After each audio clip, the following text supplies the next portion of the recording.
Welcome to iMarketplace. Today, we're showcasing some of our standout stores, each offering unique products and experiences. Step up with Hops, the designer shoe brand that crafts style for the urban soul. You'll make every street your runway as you hop along at hops.ishop.black. Rediscover your roots with above all nations designer wear. Apparel that reminds you of who you are, echoing the spirit of your ancestors at aan.ishop.black. Indulge in self-care with Lily's Blossom. From stylish outfits to serene beauty products and scented candles, it's your sanctuary of elegance at lb.ishop.black. Experience the black market, where luxury meets legitimacy. Dive into a collection of premium designer clothing and accessories at tbm.ishop.black. Connect with your heritage at the Hebrew store. Apparel and products adorned with the insignia of the 12 tribes of Israel at ths.ishop.black. Fashion that's both fabulous and affordable. Mac Fashion brings your Mac in the latest trends in fashion, without breaking the bank, at mcf.ishop.black. Join us at ishop.black. Whether you're looking to set up a store to sell with us or simply to shop, iMarketplace is your destination for quality, culture, and style. ishop.black, where you shop really matters. ishop.black, the #1 destination for melanated shoppers.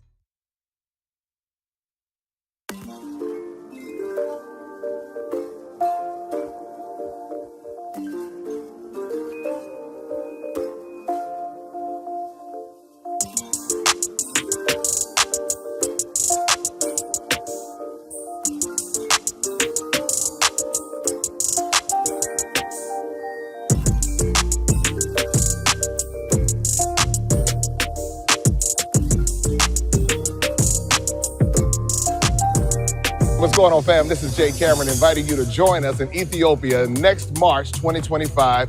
And this is going to be an iconic trip that you don't want to miss, a trip of a lifetime. We're going to be visiting Addis Ababa, Gondor, Lalibela. You'll have a chance to taste the amazing Ethiopian food. You'll also have a chance to visit the Rastafarian community. You'll get the history, you'll get the fashion, you'll have an opportunity to shop.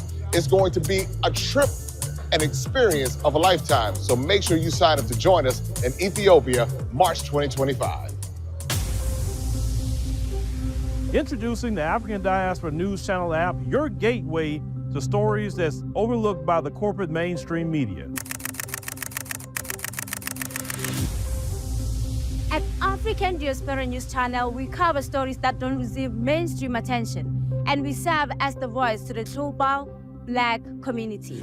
We are committed to informing and educating through the power of media, connecting the African diaspora one story at a time. With our platform, we're helping to end injustice by exposing it. Join us in standing for excellence in journalism and serving our community. Download the African Diaspora News app today. All right, ladies and gentlemen, boys and girls. Yeah, we are here. We are here. We got a conversation we're going to have tonight. I'll make sure that we are done so you can, early enough for you to catch the presidential debate. You know, I know all of you have been looking forward to the presidential debate and just seeing what's going to happen with some of that. But it is June the 27th, Thursday, and we got a little conversation we got to have tonight. We posed a question, but you know, when I'm posing questions, it's a reason why I'm posing a question tonight.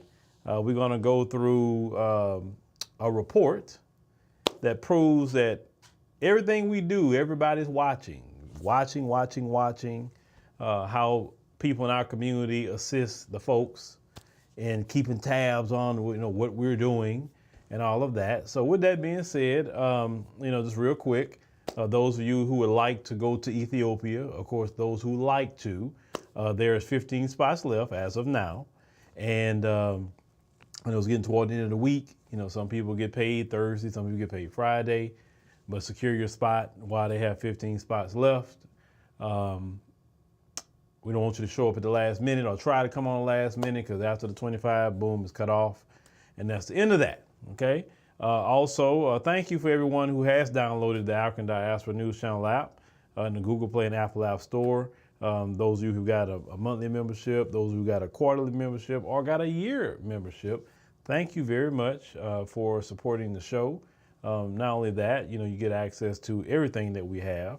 It's not just limited to certain channels or things we may take down. That is will be on the app itself. We got more things coming to the app, so make sure you're there or be square. Sometimes we do exclusive live streams. We talk about things we don't talk about. Last Friday we did that live stream, and we had a good time over there. So with that being said, let's get to the devotion, because like I said, I want to make sure y'all get out of here at a good time so you can, check out the debate if you would like to. So let's go ahead on and cue up tonight Uncle Ruckus. Let's go ahead and cue up Uncle Ruckus. People say the key to fixing the problems is education. But I say education is not the answer. Why bother? And what do they do in college anyway? Oh, they go there. They party, get drunk for 4 or 5 years, and end up just as ignorant as when they came in. You ever seen these fraternities and sororities? You ever seen these things? Silliest ever seen in my life. You think Aristotle turned to Achilles and said, hey, let's create a fraternity and jump up and down barking like dogs? Hell no. White man out there getting Nobel Prizes and doing business deals in the fraternities. Jumping up and down with candy canes and doing all kinds of silly with their hands. I got something for a fraternity of bananas up a tree. All right, and that was Uncle Ruckus, just giving y'all some wisdom about these fraternities and sororities in the black community. I know people that's in fraternities and sororities watch the channel, and you would laugh at that if it's funny, right? Because not everything has to be so serious, My thing is, if you're taking your group more serious than you're taking your community, then that's a problem, okay? I guess I'm more so the renegade type. I can't be part of groups because I don't like to be conformed to their rules. I like kind of just doing my own thing, being a free spirit to a point. Like they say, eagles fly alone. There you go. I've never been a guy that want to be in a bunch of group of people. I don't know, just people. When people come, too many people doing things, it just. But with that being said, so why are we talking about tonight the Onyx Impact report on Black disinformation? I was, going through some things, looking around, and I said, what is this? So let's go ahead and get started. Let me go on the main thing I saw that got me to say, okay, let's get down here. Boom. This is what you see on the screen, ladies and gentlemen. Influencers and popular podcasts fuel election disinformation among Black voters, report shows. They say the analysis identified core areas that it says represent the most significant drivers of spreading false and misleading narratives for millions of Black Americans. Now, y'all know the problem I have with this, right? The problem I have with this, I am so sick and tired of seeing Black people put up like this. This is annoying. I've said this so many times. Why aren't we talking about the white influencers and popular podcasts who's doing this to white voters or Hispanic voters or Asian voters or Native American voters, only Black voters, okay? If you're about disinformation, then you will be concerned about it across the board, not just Black voters. And when I went through this, I was like, oh, Lord, okay, I see something that's scaring them now. Oh, boy. Okay, so before we get started, let me get on the screen real quick and cover two terms just in a simple manner. Okay, so you hear the terms misinformation and disinformation. You say, well, it's almost sound the same. But no, it's not the same. So let me give you an example of what misinformation is. Just give you just an example. Misinformation could be like, I'm telling you where the Pizza Hut is at, right? And I'm telling you in Houston, yeah, it's on 4573 Beach Nut. in Houston, that Pizza Hut that's real good that I go to, man, go over there, right? Now, I'm telling you to go over there because I genuinely believe in my mind that was the address, right? To that this mythical Pizza Hut. But really, it was 2549 Beach Nut, right? Now, you're like, man, I went to that address. That wasn't the place. And then I looked up my Google Maps and they say it was the other address, the 2549, whatever I just said. I'm like, oh, shoot, man. I thought it was that address. Man, sorry, I didn't mean to send you over there. I didn't mean to do that. I thought that's what the address was. I guess I got the numbers confused. Now, that is an example of misinformation. You gave wrong information, but it wasn't intentional, okay? It wasn't intentional. And do you have misinformation online? Sure you do. Sure you do. Yes, you do. Now let's get to disinformation. Let's get to that. Disinformation is giving information you know that's wrong to intentionally deceive somebody, right? That's what disinformation is. We go back to the same Pizza Hut example.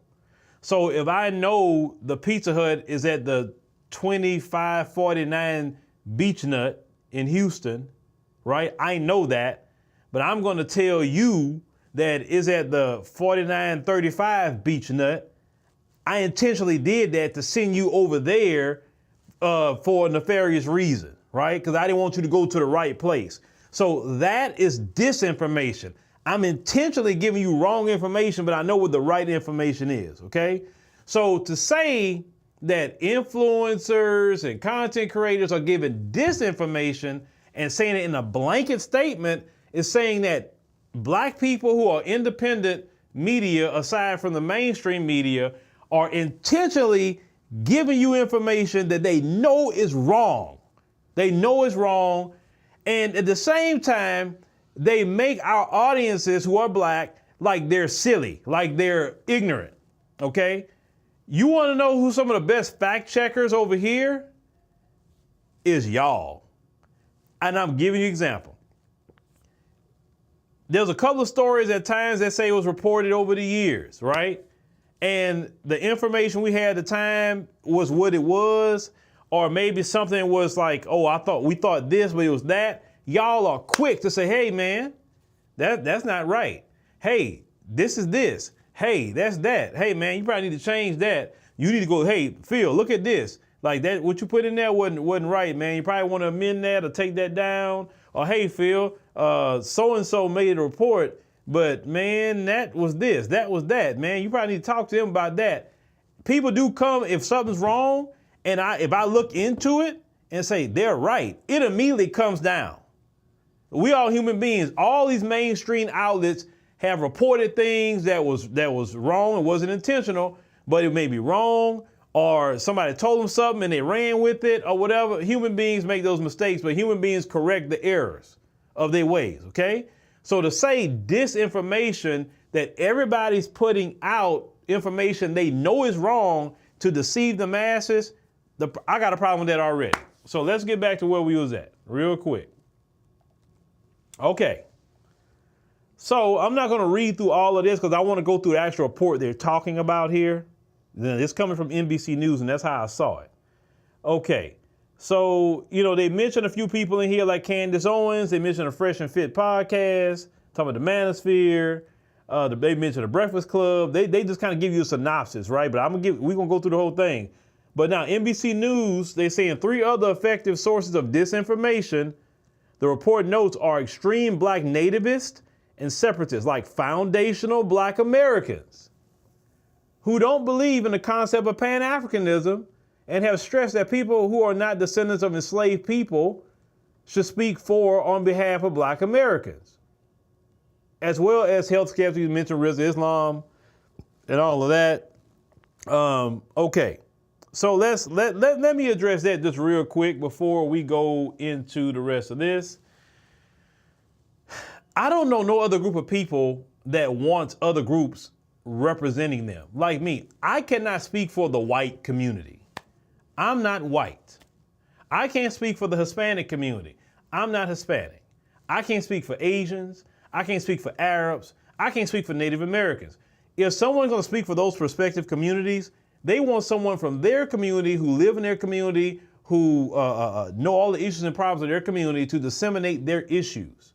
Why do Black Americans have to be the only group of people that got to have everybody else trying to speak for us? And then when Black Americans are saying that, no, I want someone to in our community to really talk about our issues, that's a problem. Then they mentioned the rejection of traditional Pan-Africanism. Okay, if Black Americans or foundational Black Americans are rejecting traditional Pan-Africanism, which means just flat blackness, when this is facts, what I'm talking about. You go to the continent of Africa, I know, I've been several times, they do not practice Pan-Africanism. They do not practice flat blackness. Go over there and tell them about Pan-Africanism and watch what they tell you. The first thing is they don't relate to it because everybody over there is Black. So how you gonna be on a racial identity when everybody is Black? They more identify with nationality or tribe/ethnic group. So that's why Pan-Africanism is kind of foreign to them. That's almost like a Western concept to them, okay? So foundational Black Americans are saying, well, the concept of Pan-Africanism, of flat blackness, we all Black and all of that, was rejected by Africans in their continent, was rejected by Caribbeans that come over here, and then the current group of Black Americans are saying, okay, they reject that. Everyone delineates. Everyone do it. Nigerians go stay in their place. Ethiopians stay in their place. The Somalis over there in Minnesota. You got the Haitians and all of them in their area of Florida. You got the Jamaicans. You got everybody kind of be in their own group. And nobody said nothing about them delineating and saying what was divisive or whatever about them. Now, I'm just talking about this is a fact that you can go look up. Go look it up. Go ask these other groups that. Even Hispanics, they delineate. Asians delineate. They don't want you calling different. Go call a South Korean or Vietnamese and watch how they respond to you. Go call them one. Go call a Japanese or Filipino, watch how they respond to you. They're gonna get mad with you because they're like, they're all of Asian descent, yes, but they are different groups of people. But when Black Americans do it, all of a sudden it's a problem. I'm just saying, like, let's think here what you're saying. And then saying that under the guise of disinformation, what's disinformation about that? I'm trying to figure that out. You're not leading nobody to nothing. You're just telling them what it is and what you're going to accept. And every group of people have a right to say who they want as their spokesperson. Every group has a right to say, I'm going to be with my particular ethnic group and work on our issues and problems. There's nothing wrong with that. Only when Black Americans do it. Okay, now all of a sudden it's a problem. And this is on NBC News. Let's go ahead and get back on the screen here. Okay. So they talked about a platform called African Stream, which I know of that platform. And they're trying to say, oh, a foreign actor and all that. And this is a company out of Kenya. African Stream, I don't even know why they put them up here. African Stream don't even really get involved in our politics too much like that anyway. And so they responded to them or whatever. But we want to cover Onyx Impact, okay? We're going to cover them, what's in their report. Now, they said they have 6 sources collectively have potential to reach nearly 41 million Americans and all of that, right? With skepticism, anti-Black rhetoric, deception of truth run rampant. They making all these claims but don't show exactly who it is. Now, the founder, I want you to see the founder right here, Isosa Osa. Now, let's talk about her for a minute. I'll show her in more than one case. Okay, here she go. We're just showing who the person's behind Onyx Impact is. She was most recently served as a senior advisor to Stacey Abrams' gubernatorial campaign.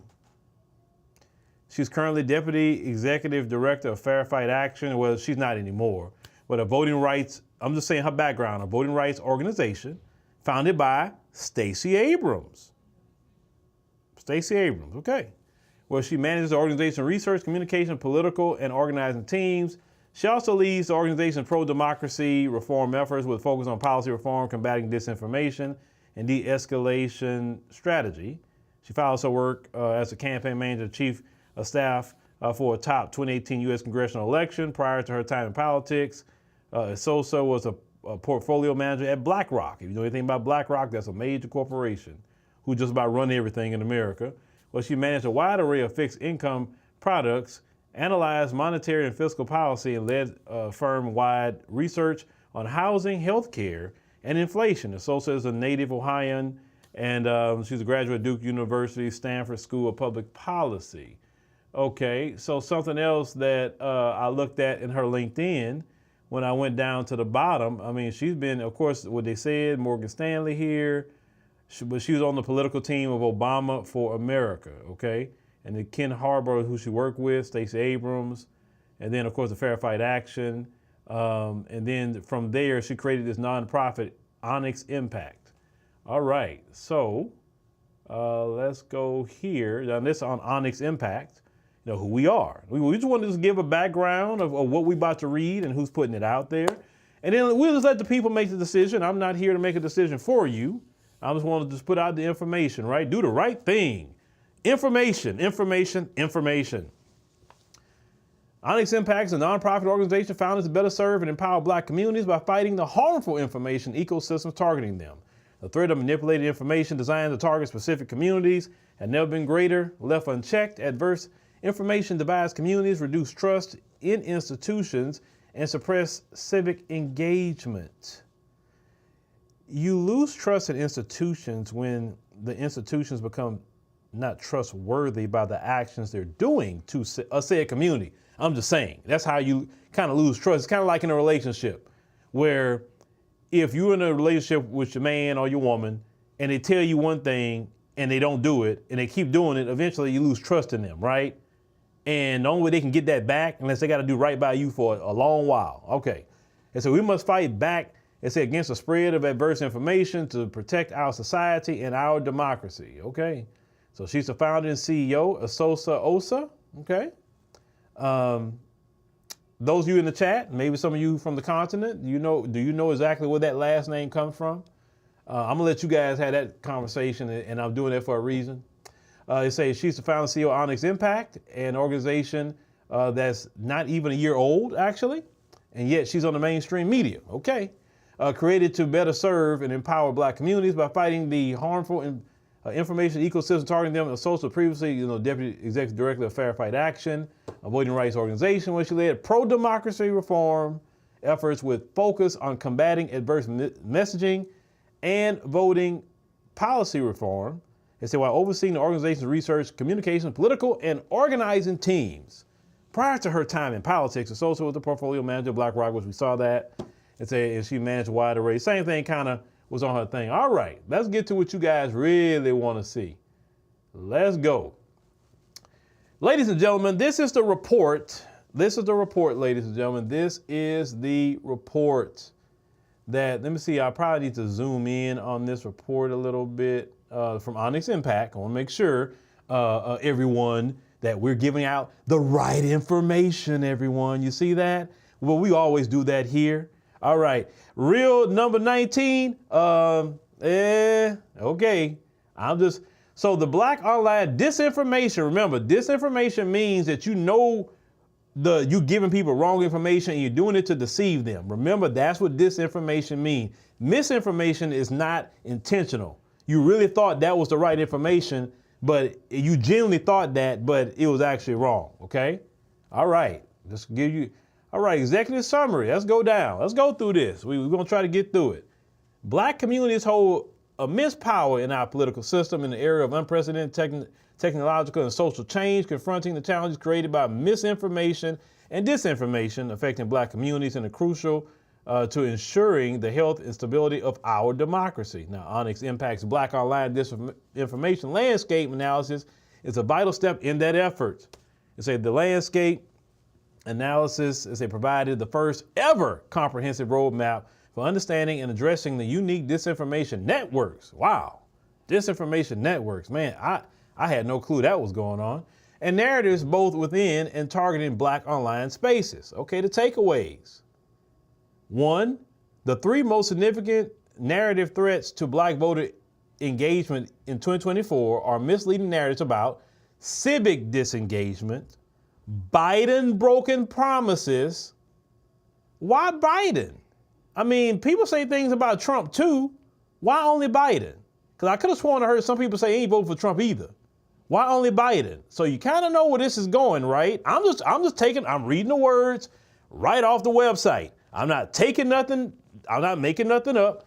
And stoking division. Number 2, the far-right activist network, particularly black far-right activists, spread the most disinformation to black communities and engage with the highest number of misleading narratives. Most black people don't listen to far-right activists, from what I know. They usually kind of tune them out, because usually they may start off saying something decent and then the shucking and jiving starts and it turns black people off, usually. Number 3, anti-immigrant narratives, they say, are prevalent across multiple black disinfo networks, and the risk of this narrative breaking out is high. That's interesting. Anti-immigrant narratives.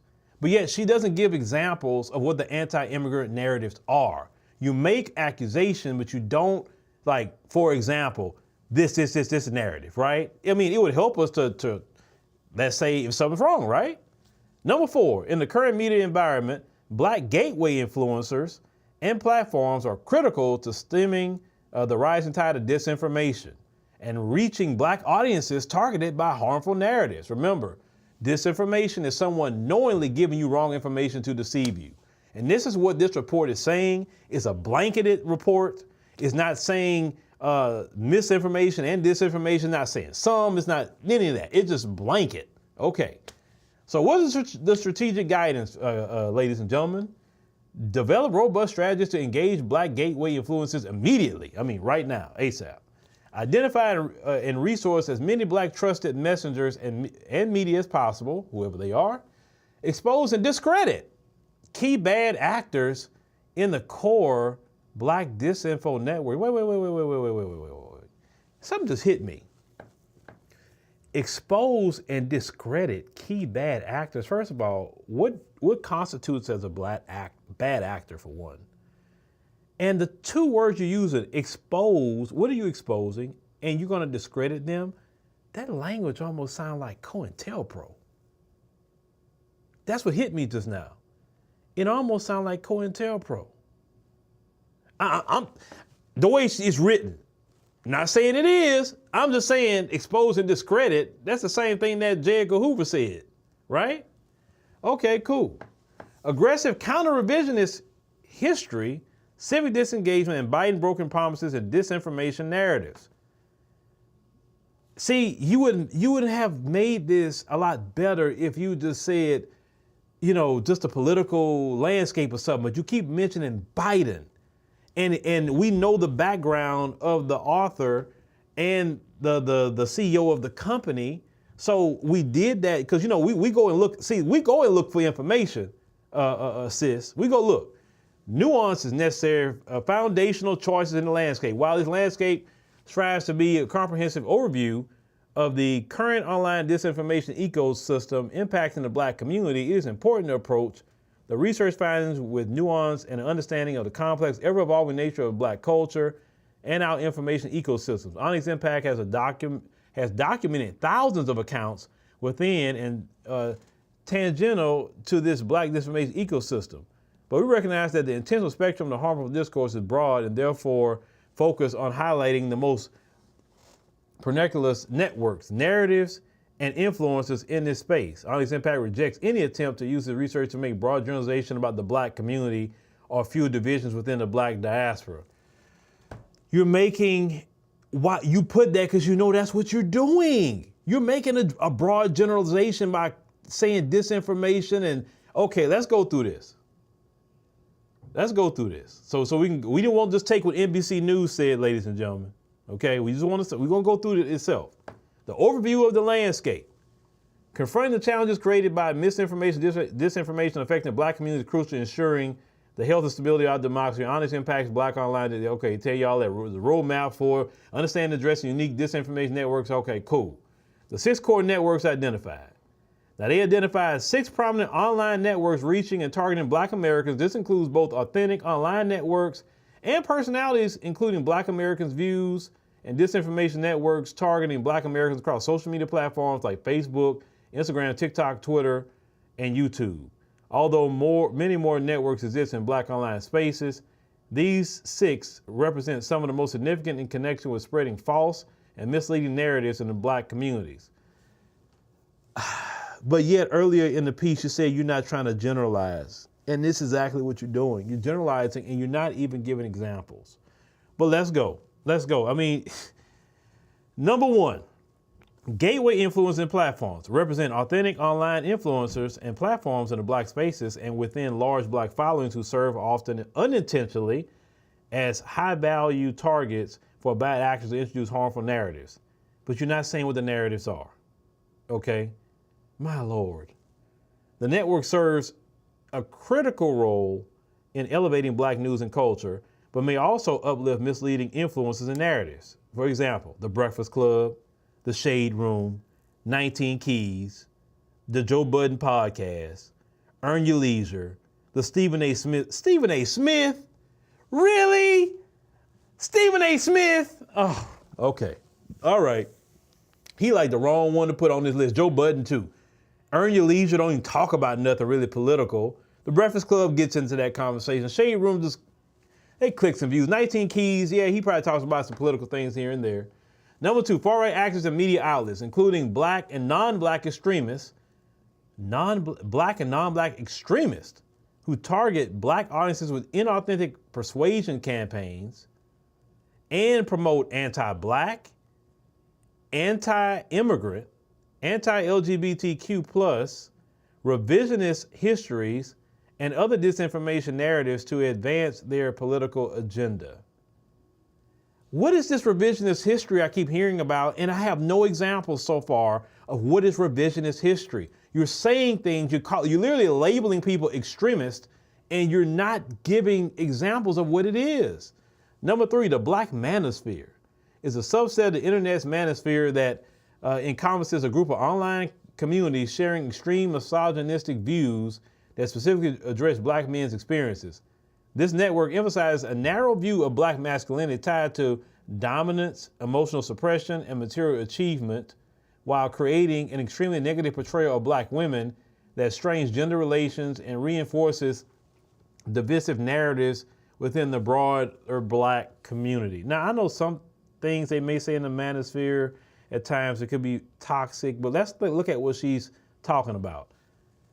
A narrow view of Black masculinity tied to dominance. Aren't Black men supposed to lead? Emotional suppression. So you're upset that Black men are trying to get their emotions in check so they can be leaders in their community. Material achievement. Last time I checked, a lot of women say they don't want a broke man, and how can a broke man take care of a family?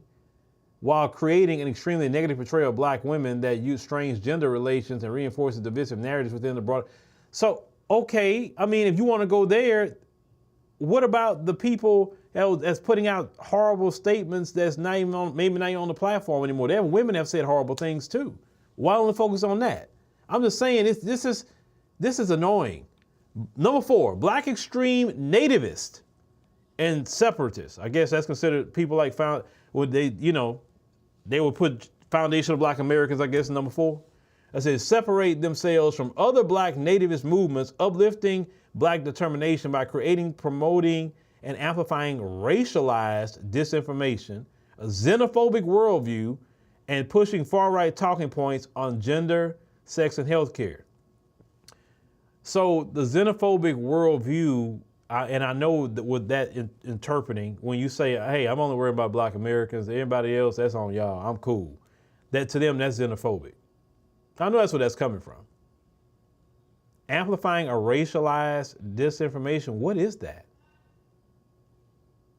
I'm not like, and far right talking points, most Black Americans don't even vote for far right, for one. What are they? Okay. And I guess a far right talking point would be the traditional family. Is that a far right talking point? A far right talking point, what? We want to take care of our health care? Like what? I mean, do we need to look at the healthcare history in America what relates to Black Americans? Like, so we need to look into things, research. Is that far right? I mean, I'm just trying to figure this out. Health skeptics target Black communities with mis and disinformation about the medical treatments and public health measures by targeting health health issues disproportionately affecting Black communities, they foster skepticism toward conventional health care practices, advocating for alternative healing methods. Huh? So anyone, and this can really be related to any American actually. There's a lot of Americans, period, that think like number 5. There's more white people talk like that. Hell, you got a presidential candidate, Robert Kennedy, that talks like this. But when Black people say, I'm going to look into this a little bit, maybe I want to go to this kind of doctor or whatever, they basically telling you, stay in the system, and if not, you're a health skeptic. Okay. Number 6, foreign actors include individuals or entities acting on the behalf of, have strong ties to, or may be inadvertently promoting talking points from foreign governments, organizations, or interests that seek to influence and interfere in U.S. political discourse, particularly as it relates to Black voters and Black social issues. I don't know nobody that I know, content creator-wise, that had any conversation with a government. Like, seriously? Like, that's... Okay, so the 10 prominent narratives identified. So they say revisionist history, reach and impact is high. Civic disengagement, that's high. Anti-immigration, the reach is high, but it's moderate. Voter suppression is just moderate. Black gender wars, high. There's no gender war. There's no Black people go out in public and fighting each other.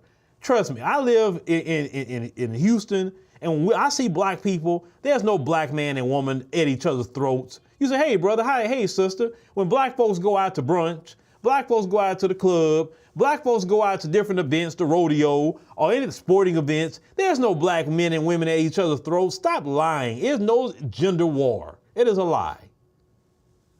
It's an anti-LGBTQ. That's high with moderate impact. Biden broken promises, high. Well, if he made a promise when he said that if y'all have my back, y'all have my back, I have yours, and he didn't, why is that a problem? Stoking division, we don't know what that means. Nobody talks about the pandemic no more. I don't know what that means. Weaponizing diversity. Who's weaponizing diversity? Okay, I don't know what that means. I guess we see the trick language in things like affirmative action, maybe? Is that what you're talking about?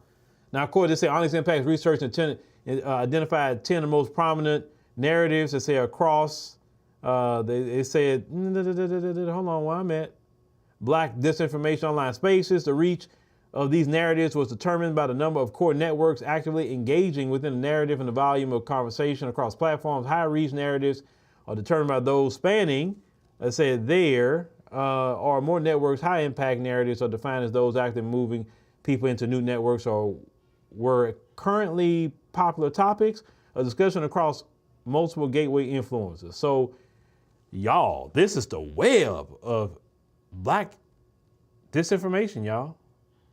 This is it. So they claim they got 11, the far right actors can reach 11 million people, foreign actors 2 million, health skeptics 3.1 million, Black extreme nativists and separatists 4.7 million, Black manosphere 9.23 million. I don't know how y'all come up with that. And then they got all these here talking about revisionist history.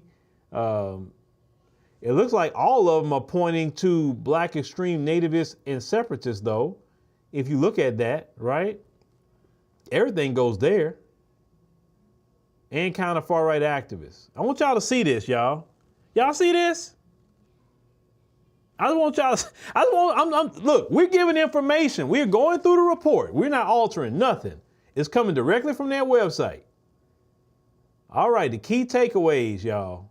The most significant threats to Black voter disengagement in 2024 are misleading narratives about civic disengagement, Biden broken promises, and stoking division. So these misleading narratives currently have the highest reach and impact across core networks and are consistently platformed by gateway influencers. The narrative section below defines and explains the dynamics of each of these threats. Threats?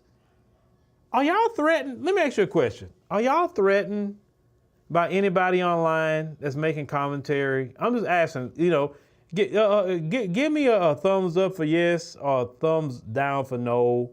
Are y'all threatened by anybody online who's making commentary? No. Ladies and gentlemen, this is my job. I have to go through this because this is things listen, Biden's in trouble. Y'all have to understand this. The poll just came out today from New York Times Siena poll that 30% of black folks in the poll say they want to vote for Trump. Y'all, this is why this stuff is coming out.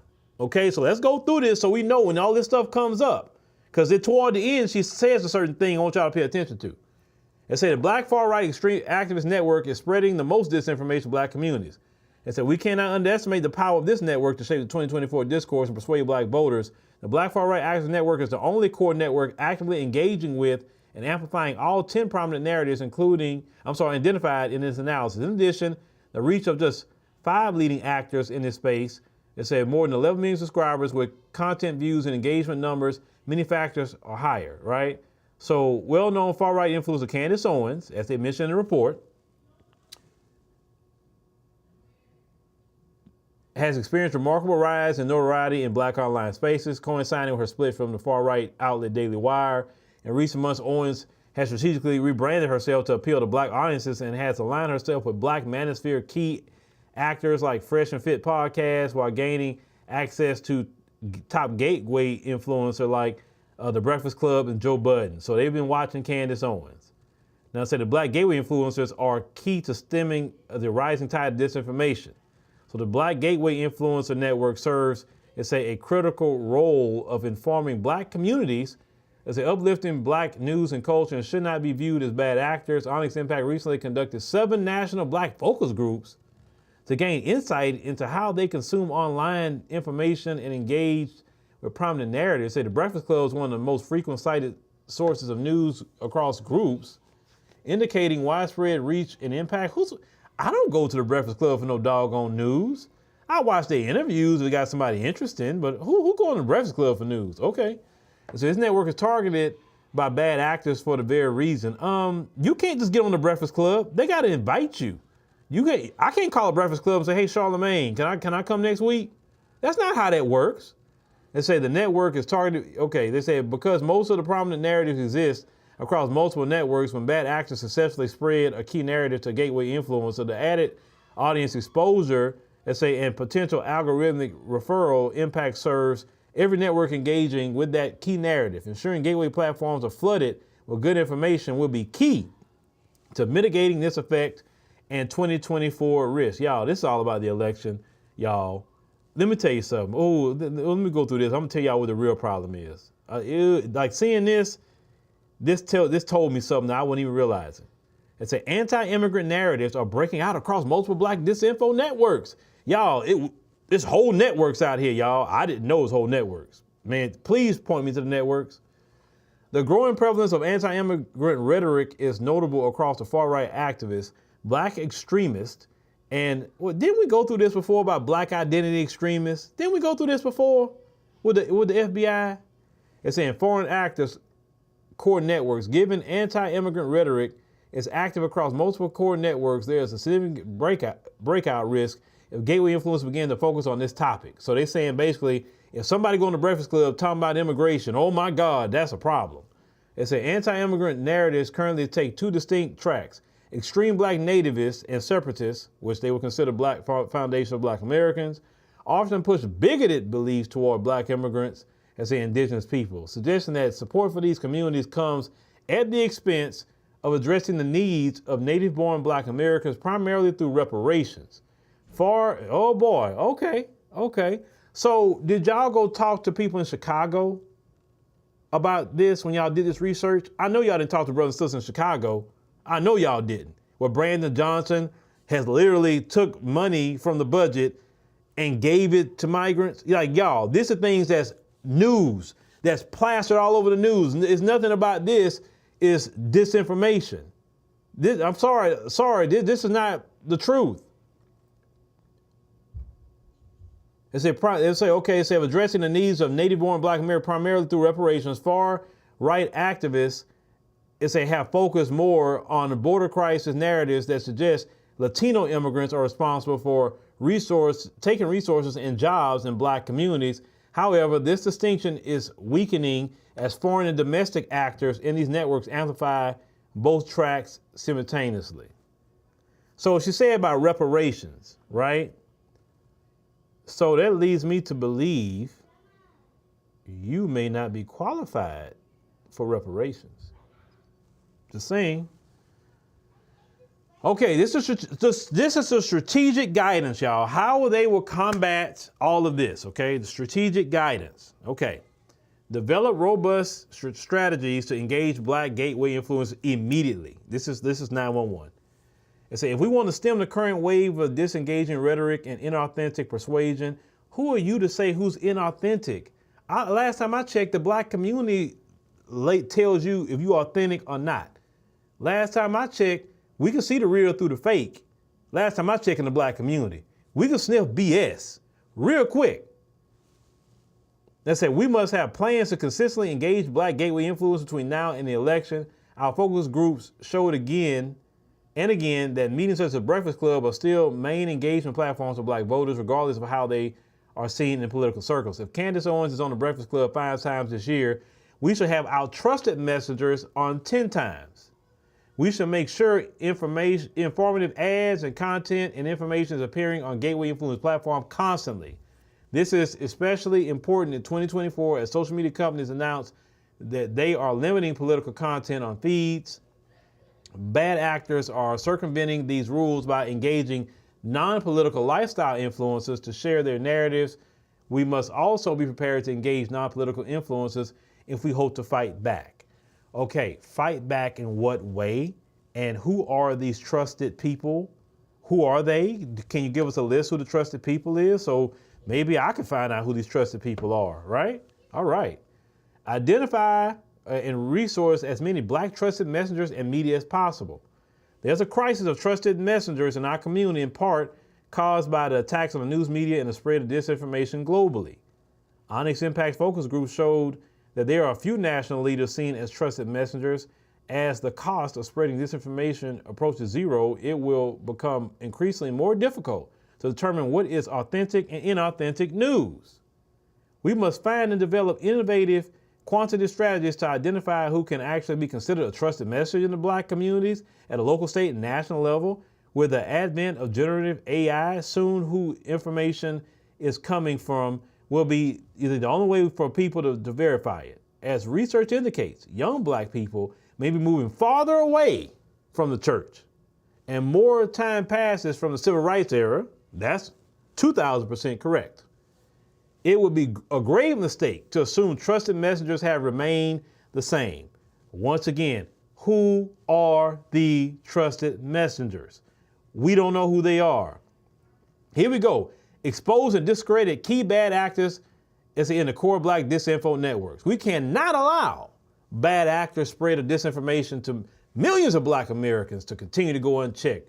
Onyx Impact focus group showed that when Black voters are shown examples of clear deception, they become motivated to demand change, creating strategies to expose. Oh God, do y'all see that language? Creating strategies to expose, undermine, and discredit key bad actors will be, y'all. Didn't I tell y'all this sound like some COINTELPRO? Well, I'm reading it. You know what? I'm reading it. But I want it on the screen because we don't want nobody saying we're putting out disinformation, right? So that's why I got it on the screen. It's a reason I'm doing it. Creating strategies to expose, undermine, and discredit key bad actors will be critical in 2024. That's some interesting language. Aggressively counter revisionist history, civic disengagement, and Biden broken promises disinformation narratives, while overwhelming narratives meant to stoke division. Onyx Impact found a lack of effective counter narratives against harmful revisionist history rhetoric in Black online spaces. What is revisionist history? I'm frustrated with that. You're not telling me. These well-funded misleading narratives, who's funding it? Black platforms don't even get funding. Are gaining traction and shaping perspectives and attitudes about the past and present, targeting Black audience messaging that undermine the legitimacy of the civil rights movement. Who's doing that? I ain't heard nobody do that. And progressive causes. Now, the progressive causes, I can see why, nobody ain't following y'all because y'all not prioritizing Black Americans. We must create online content and deploy tactics like keyword and search engine optimization to ensure access to factual history and increase the likelihood of counter narratives actually reach key audiences. So that's it. And she is a message from the CEO. I don't need to go through, all. Let me see the path forward, investing in Black research and mitigation strategies here. They talk about supporting Black media and Black messengers here. They say holding social media companies accountable. Let's go there. Amid increasing sophisticated disinformation campaigns targeting Black voters, social media companies have significantly rolled back policies meant to mitigate hate and harassment and provide voter protection on their platform ahead of the 2024 election. Social media companies cannot act as if there's no link between false claims about elections and the political violence we saw against Black election workers and election officials in previous cycles. They must not be allowed to create environments of hate, harassment, and misleading information that disproportionately targets communities of color. I thought it was supposed to be about Black, which means color. Let's say during election cycles, we must hold them accountable in real time for harmful information they allow to flow unimpeded across their platforms. The people I know ain't doing that. Now, you talking about investing in research here, supporting. Look, let me get back on screen, y'all. Let me get back on screen. And I'm going to tell y'all what this is. We went through that so they can't say, because see, some of you say, why don't you just read it off your teleprompter here? The reason why I didn't read it off my teleprompter, because I didn't want them to lie. Because we already see what this is. They're starting this, okay? So this is what it is. All this came out because they are afraid of what y'all doing. They are afraid that this generation, more so Gen X, Millennials, and Gen Z, seriously do not want to vote for Biden or the Democrats. You saw Jamal Bowman crash and burn. Now people try to say, well, they redistrict Jamal Bowman's district. That's why he lost. There was 19% of Black people in that district. 19% of Black people, if all of them would have came out and voted for Jamal Bowman, he would still have his seat. Those Black people sat at home. That's why Jamal Bowman lost his seat, because only 75,000 people voted in that primary. If all the Black voters would have came out and voted for Jamal Bowman, he would have his seat, okay? So Jamal Bowman really is a casualty of this new wave about if you don't do nothing for Black Americans, especially a Black politician, you on the hot seat, okay? They are afraid, they are extremely afraid of you new Black Americans. They're afraid of you. So they got to figure out ways to expose you, to undermine you, and discredit you. Some COINTELPRO talk against people that's literally putting out news information for their community. They don't trust you enough as the viewer to say, is that dude real? Is that lady real? Is he or she fake? Is this wrong information? Etc. I've seen people crash and burn putting out wrong information on platforms, right? And the reason why people are doing their platforms because people are not putting out bad information. See, what bad information is, anything that tells you contrary to blue no matter who. Anything outside of blue no matter who is disinformation. That's what that is. And they're saying we are afraid that it's making me understand they gotta keep Black people in their predetermined default setting.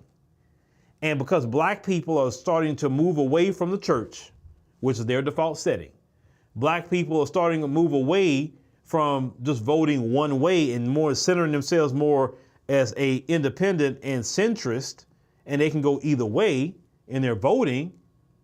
That got people nervous because, wait a minute, we got this 42, 45 million Black, I think 47 million Black people in this country, and think about 45 million of them, let's say 47 million, but 45, they say is, Black Americans. We can't have that many Black people getting out of the space we put them in. the vote blue no matter who, going to the church, following the same old, same old. This is going to mess up social order, because if they get out of that and start doing other things, then they're going to start coming up with wild ideas like, maybe we need to start creating our own hospitals because we see the black maternal rate. We see that with black women. Studies show that black people have a higher life expectancy with black healthcare providers. So maybe we need to create hospitals and health centers that can engage not only traditional medicine, but also nutrition and things like that. Maybe, black people get a wild idea to start creating a bunch of schools to educate our children so they don't have to deal with the school to prison pipeline. Okay? You said the author is in the chat. Where is she? Where is she? You say the author's in the chat. Where is she? What's her name? If the author's in the chat, where is she? I'd love to talk to you. I'd love to talk to you. I'd love to set it up where we can have a conversation. I'd love to do an interview with you. And I have questions. I have questions. Because sister, if you are in the chat, using the term extremist is dangerous language on black Americans, because when you start calling black Americans extremists, maybe you need to go watch my interview with Rakeem Balagoon, the first black identity extremist, and what he went through when he was labeled that. I can send you the interview with the brother. The brother went through it with that label. You say he lied. Okay, like I say, because no. If she is here, I would like to talk with her. I would like to talk with her. No. Okay, no, never that. Respectfully, who you vote? Oh, okay, there you go. Hey, sister, how you doing? Would you like to come? I would like to do an interview with you. I like to do an interview with you because the way this is written, I just have questions, sister. I have questions. That's it. And one thing that we pride ourselves on here is we want to make sure our viewers get the right information. And since you're the author of this, I definitely would like to talk with you, if that's okay. And I will give you the floor so we could understand where you're coming from, and because it has me not. It's kind of blanketed in a lot of statements. Some platforms that you mentioned in your report, they don't even engage in politics like that. And if they do, they don't know what they're talking about half of the time, to be honest with you. I'm not going to look at Charlemagne the God as some sort of political anything. I mean, he just talks what he talks, right? Kellen. Kellen's in the chat. Kellen, her name is Osa. She's on LinkedIn. Hey, Sosa, can my business manager Kellen Coleman, can he reach out to you and we can set up an interview and let's just have that conversation. Definitely, I'd like to talk to you because we want to make sure we all on the same page here. I don't want to assume anything. I would like to give you the floor just to ask questions. I like to know who are trusted messengers. What's the criteria? I want to know who extremists are. I want to know what is dangerous. I want to know so we can all clear this up. We can all clear it up, and that'll be that. Okay. Man, look, I laugh about that.